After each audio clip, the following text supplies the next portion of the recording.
उत्तरध्ययनानि आगम का 19वां अध्ययन मिया पुत्तिजम 11वां श्लोक। अम्मताय मयि भोगा भुत्ता विषफलोवमा पच्छा कडुय विवागा अनुबंध दुहावहा। मृगा पुत्र पिता बलभद्र, नाम तो बलश्री था मृगा पुत्र का, पर चालू भाषा में मृगा पुत्र नाम माँ के नाम से भी पुत्र का नाम हो जाए मृगा पुत्र। और भीतर का जो हमारा जगत है, आत्म और कर्म, आत्मा और कर्म का मिला जुला जगत है। हम बाहर की दुनिया को तो फिर भी कुछ देख पाते हैं, बाहर की दुनिया को भी ज़्यादा नहीं देख पाते हैं। दुनिया में कितने कंट्रीज हैं, हमारे संत कितने कंट्रीज में गए होंगे, कितनी बड़ी दुनिया है, तो पूरी दुनिया को आंखों से साक्षात कहाँ देखा। भारत को भी पूरा सबने देखा है या नहीं देखा है। तो यह बाहर की दुनिया को भी पूरा देखना मुश्किल है। और ये भीतर का जगत है, कार्बन शरीर, तेजस शरीर और खासकर कार्बन शरीर और आत्मा, इनको देखना। वैसे तो आत्मा अदृश्य है, कार्बन शरीर भी चतुष्पर्शी पुद्गल है, आंखों के द्वारा देखना कैसे संभव हो। परंतु साधना की कोई गहराई में चला जाए तो कुछ भीतर का ज्ञान अवबोध जितनी सीमा में हो सके हो तो हो सकता है। जाति स्मृति ज्ञान, उसको भी थोड़ा भीतर का ही जगत मान लें। जाति स्मृति ज्ञान किसी किसी आदमी को उपलब्ध हो सकता है, किसी निमित्त से हो जाए। आयारों के प्रथम अध्ययन में जो कहा गया है, सह सम्मुयाय परवागल नैनम अल्ने सिंहवा अंतिये सोचा, 3 कारण बताए गए हैं जाति स्मृति ज्ञान की।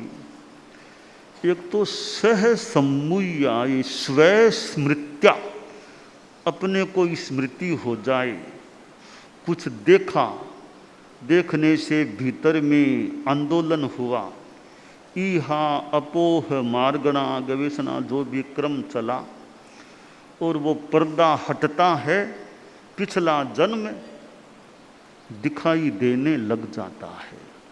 तो स्व स्मृत्या, अपनी स्मृति हो जाए, बस कोई निमित्त मिलने से कि यह तो मेरा देखा हुआ लगता है, सेंधा है, परिचित है, वो भीतर में जाता है जो भी, और वो पर्दा हटता है, मानो पर्दा कह दें, आवरण कह दें, कुछ भी कह दें, और जाति स्मृति ज्ञान हो सकता है।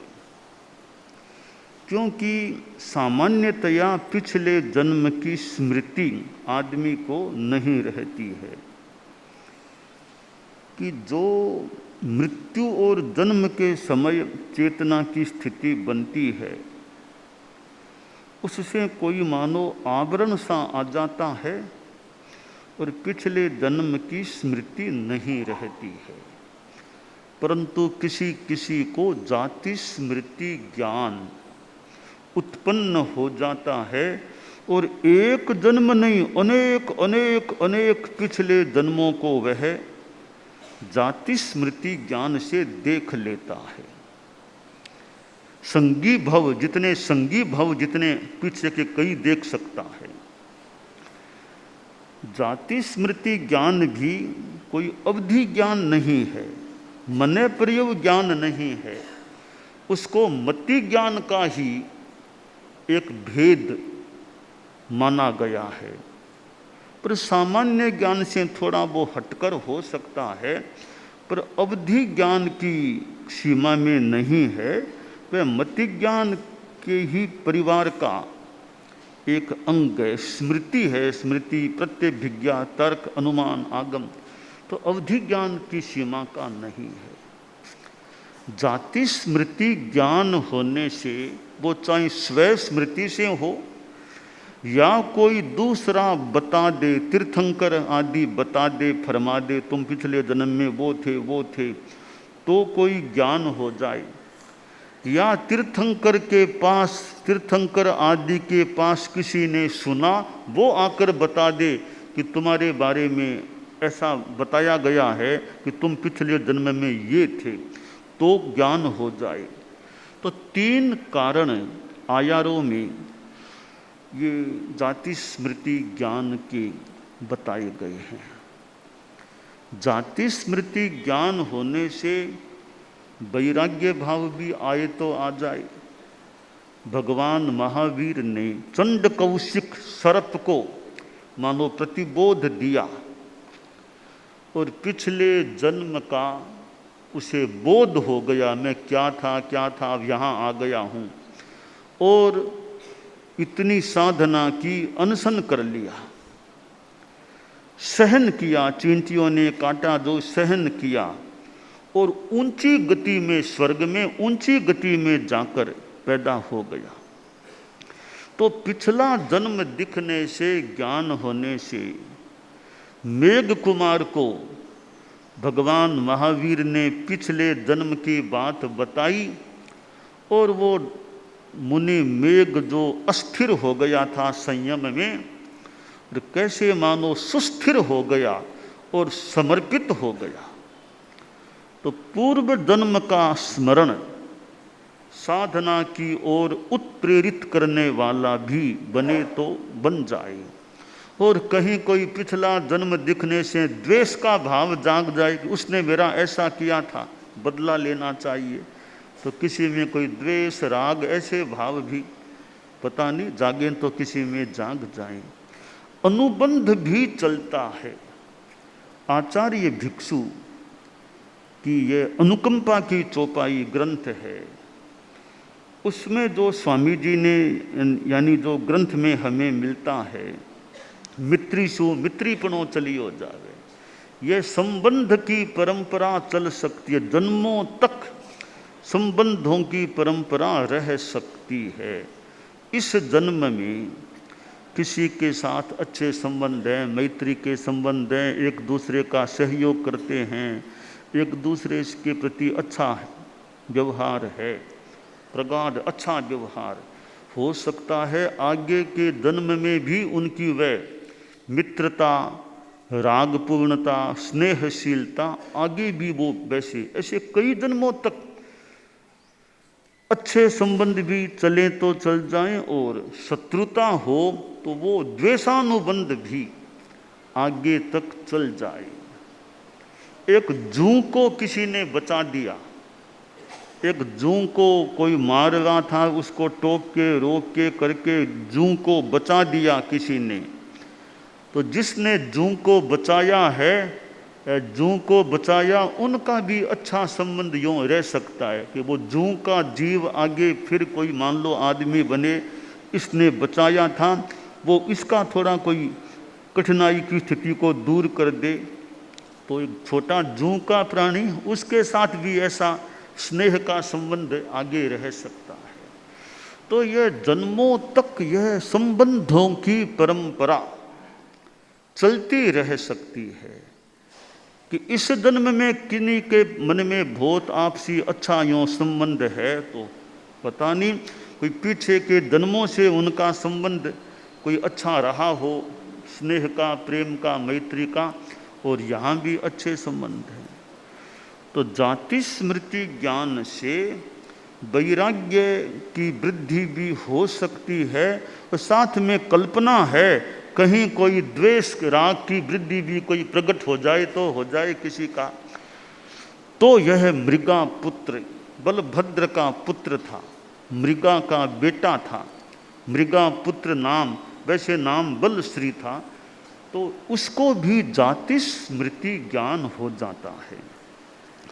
और निमित्त बना कोई साधु, एक श्रमण को देखा, श्रमण को देखा, रे साधु ऐसा तो मैंने पहले भी कभी देखा है। और कोई भीतर में आंदोलन हुआ, कोई इहा अपोह मार्गणा जो भी हुआ, और जाति स्मृति ज्ञान हो गया। और अब तो मन में वैराग्य भाव कि साधु बनो, साधु बनो। यह साधु बनने की भावना पैदा हो जाए, कितनी बड़ी बात है। अब साधु बनने की भावना पर माता पिता की आज्ञा भी चाहिए साधु बनने के लिए।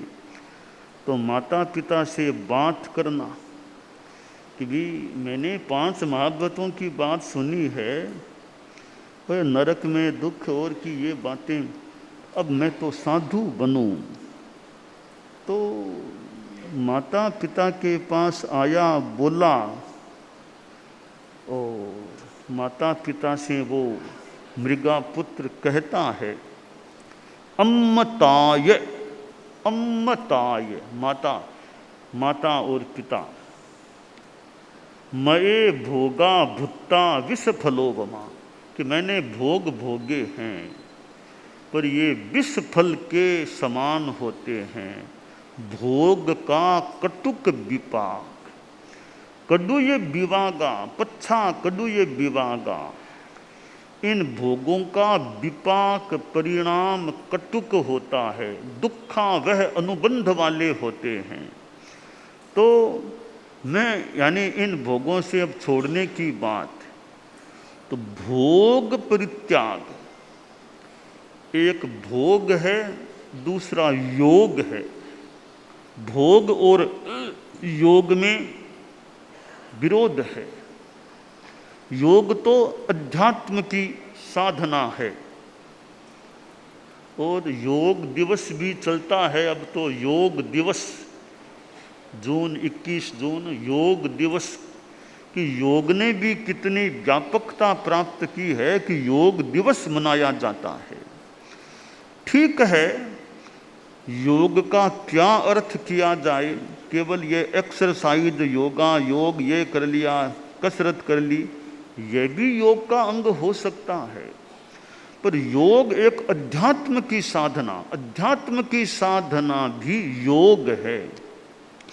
तो भोग को छोड़कर योग में आना, तो यह भोग जगत, इसके कटुक विपाक होते हैं। और साधु जो कई बचपन में भी त्यागी बन जाते हैं, त्याग का मार्ग अपना लेते हैं और लंबे काल तक जीवन भर योग साधना करते हैं, भोग त्यागी बने रहते हैं, कितनी बड़ी बात होती है। 10 वर्ष, 11 वर्ष, 12, 13, 14, 15 यूँ छोटी उम्र में साधु बन जाना और जीवन भर संयम के पथ पर चलते रहना बहुत बड़ी उपलब्धि हो जाती है। तो साधु जीवन में यह योग साधना प्रबल रहे कि भोग मुक्तता रहे, भोगों से अनासक्ति, भोगों से विरक्ति रहे, त्याग की चेतना प्रबल रहे। एक साधु था, तो साधु लोग विचरते गांवों में और प्रवास भी करते। तो एक युवा अवस्था का साधु गोचरी के लिए गया, गोचरी के लिए गया और एक घर में वह प्रविष्ट हुआ। सहज भाव से घरों में जा रहा था, एक घर में प्रविष्ट हुआ, गेट से घुस करके जहां आंगन था घर का उधर गया। घर में एक महिला थी, वो बड़ी चतुराई से आई, घर का गेट बंद कर दिया, लॉक कर दिया, लॉक कर दिया, बंद कर दिया। अब वो साधु अकेला रह गया और वो अकेली महिला रह गई। साधु ने देखा रे क्या हो रहा है, मैं तो भिक्षा के लिए आया हूँ, ये लॉक कर दिया, गेट बंद कर दिया। युवा अवस्था का साधु पर त्याग चेतना और संयम चेतना अच्छी थी, स्थिति को भांप लिया कि क्या हो रहा है। कहा भाई जी क्या करते हो? मैं बाहर जाना चाहता हूँ, मैं बाहर जाना चाहता हूँ। अब बाहर नहीं, अब भीतर में ही रहना है, मतलब अब गेट नहीं खुलेगा। साधु ने सोचा रे बड़ी स्थिति आ गई, गेट खोलती नहीं है, चाबी तो अब इसके पास कहीं है, मुझे तो पता नहीं, अब करूं क्या। एक बार कहा, 2 बार कहा, 3 बार कहा कि मत करो ऐसा, मुझे बाहर जाने दो, बाहर जाने दो, पर वो गेट खोलती नहीं है। साधु ने कहा देखो कुछ अनिष्ट हो जाएगा, फिर ज्यादा करोगी तो। मैं अपनी संयम की साधना में हूं, मैं संयम को किसी भी शर्त पर नहीं छोड़ सकता, मरना मंजूर है मुझे, संयम को नहीं छोड़ सकता मैं। इतनी कठोर भाषा में कि देख लो, मुझे प्राण से ज्यादा मेरा संयम प्यारा है, प्राण से भी ज्यादा मुझे मेरा संयम प्यारा है। मैं प्राण को छोड़ सकता हूं पर संयम को नहीं छोड़ सकता। थोड़ा कड़ाई से कहा। खैर बात जो भी है, मैं थोड़ा बात को थोड़ा कोमलता में ला करके बताना चाहूँगा, बात कहानी जो भी। तो आखिर वो जो भी हुआ, पर साधु ने पक्का रखा प्राण जाए तो जाए, मेरा संयम नहीं जाए। आखिर कहानी थोड़ी बात आगे चलती है, पर यह साधु की दृढ़ता, तो यह कि साधु को तो गोचरी में भी जागरूक रहना चाहिए कि मैं जहाँ जा रहा हूँ घर में कौन है, थोड़ा अनुमान हो भी घर में कोई अकेली तो नहीं है ना, या घर कोई गृहस्थ आदि को साथ में भी अकेला मैं नहीं जाऊं। तो यह साधु की सावधानी कि जिस घर में अकेली बाई महिला हो और कोई नहीं हो, अंदर घुसना ही नहीं, अंदर पैर ही नहीं देना, घुसना ही नहीं साधु को। ऐसा ध्यान रखना कि जहाँ अकेली महिला हो, साधु को छोड़ो गोचरी, पता चल गया अकेली, घर में पैर ही नहीं रखना, आगे बढ़ो, अपना आगे बढ़ो बस। तो यह जो उत्तर जयनानी में कहा गया है, अम्मताय मये भोगा भुत्ता विष फलोवमा, कि ये भोग तो विष फल के समान होते हैं, कटुक विपाक वाले होते हैं। विष फल एक बार तो, प्रथम बार तो खाने में स्वादिष्ट लगे, पर बाद में परिणाम कितना खराब, गलत, भयंकर उस विष फल का हो सकता है। इसी प्रकार के ये भोग होते हैं, एक बार कितना ही बढ़िया लगे, पर उसके परिणाम आत्मा की दृष्टि से, अनुभूति की दृष्टि से भी दुखद हो सकते हैं। इसलिए यह भोग विरक्ति की साधना साधु जीवन, चारित्रात्मा के जीवन का एक महत्वपूर्ण तत्व होता है। इसलिए साधु को अपने संयम में जागरूक रहना चाहिए। गोचरी जाने में, इधर उधर जाने में, दर्शन देने जाने में भी जागरूकता रहे कि घर की स्थिति कैसी क्या है, कहीं कोई अकेली वाली बात तो नहीं है ना। यह जागरूकता रहनी चाहिए कि मेरे संयम में ठेस न पहुँचे। तो साधु के लिए साधना बड़ी चीज़ है, संयम बड़ी चीज़ है। हालांकि विद्वत्ता का भी महत्व है, विद्वत्ता का अपना महत्व मान लें, कितना वक्तृत्व है, कितना बढ़िया गाता है, कितनी बढ़िया चित्रकला करता है, इसका एक महत्व हो सकता है, परंतु संयम का जो महत्व है उसके सामने वक्तृत्व कलाकार, संगीत कला का मूल्य बहुत थोड़ा है।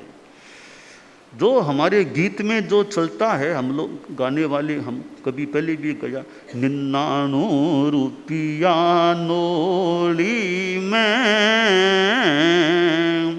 आयो बिनय आचार, निन्नानो रुपिया नो आयो बिनय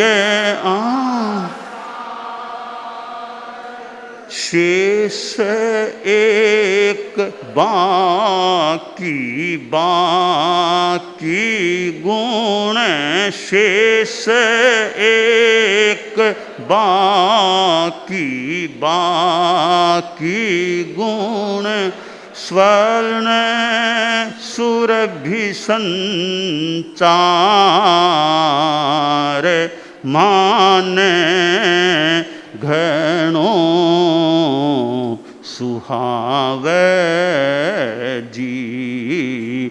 स्वामी जीरो शासन माने, सुहावे वीर प्रभु रो आसन, माने घणो घणो सुहावे, हृदय लुभावे, घणो सुहावे, हृदय लुभावे, तारक तेरा पंथ माने, घणो सुहावे जी। तो जो पद्य में कहा गया है कि एक नोली में मान लो 100 रुपये होते हैं, एक नोली में 99 रुपये तो हैं, 1 रुपया नहीं है। 99 रुपये हैं तो नोली भरी भरी भरी भरी सी लगती है।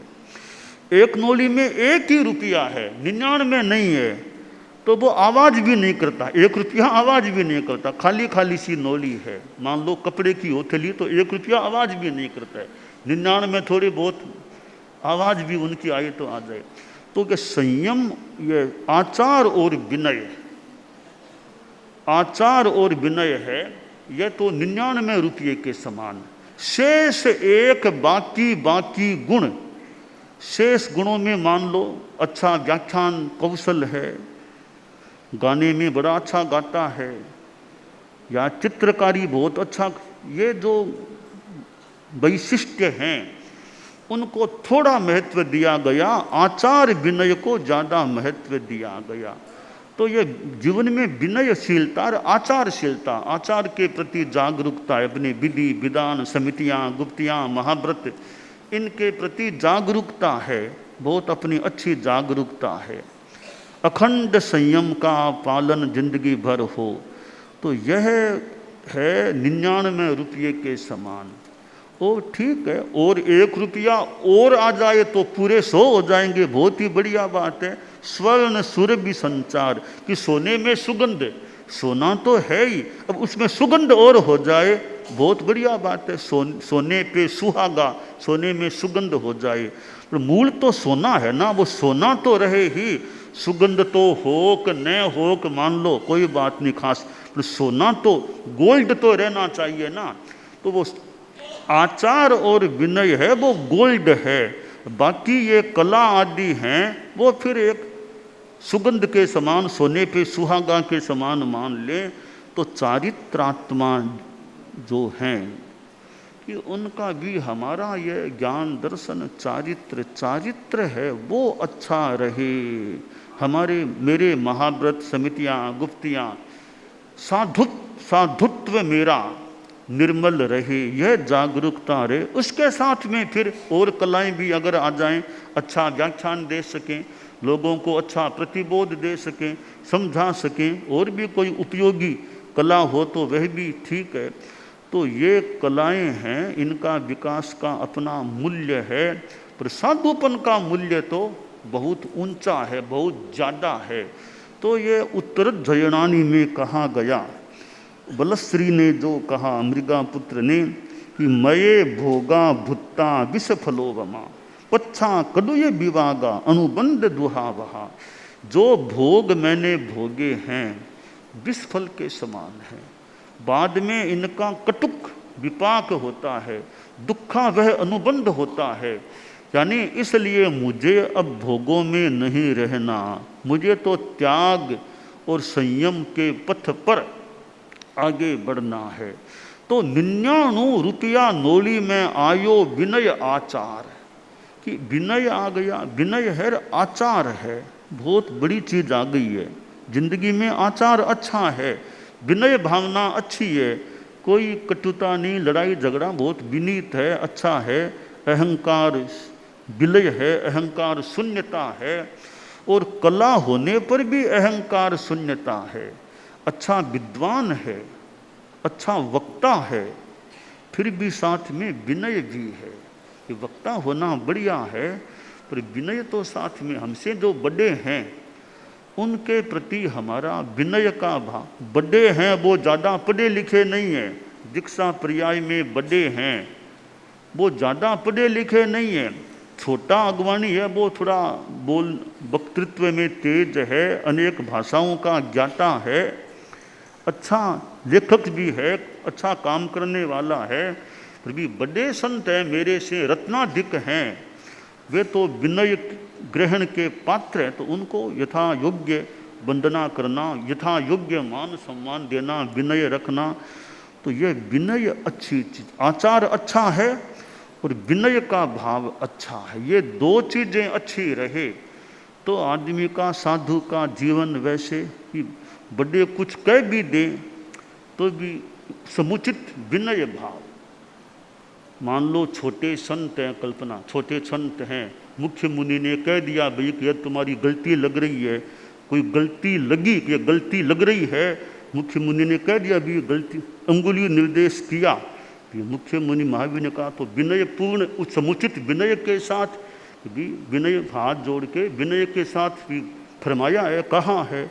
तो समता भाव से उचित विनयपूर्ण व्यवहार होना चाहिए। तो कि बड़ों ने कहा है, कोई गलती देखी है, गलती पर कहा है तो कहा है, तो हाथ जोड़ के विनय भाव से व्यवहार करना चाहिए। तो ये विनय भाव है।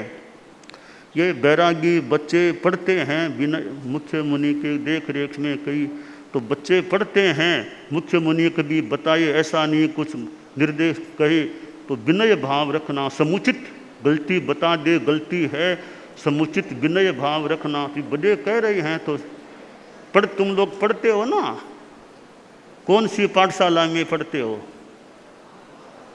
हैं? कौन सी पाठशाला में?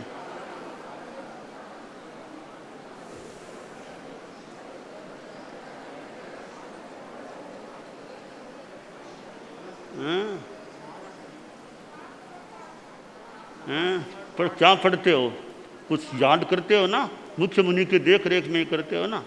हाँ, तो तुम्हारी पाठशाला का आज से नाम है महावीर पाठशाला, महावीर पाठशाला नाम है। पाठशाला में पढ़ा करो, धार्मिक ज्ञान किया करो। क्या नाम पाठशाला का है? महावीर पाठशाला, महावीर पाठशाला नाम है। तो अच्छा अध्ययन कर, विनय भी सिखाएं, विनय से सीखना।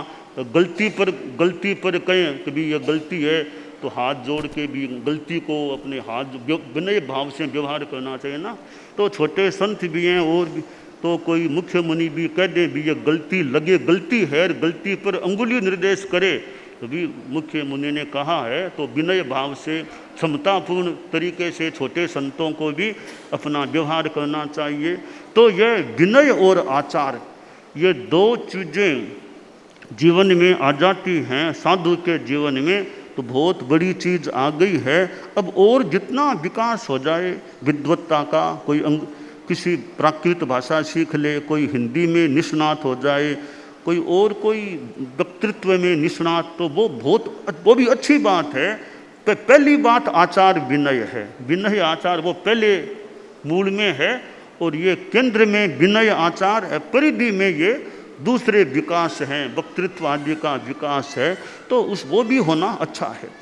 दानान शिठम अभयपयाणम सच्चे सुया अणवज्जम वयंती तवे सुया उत्तम बंभचेरम लोगुत्तमे समणे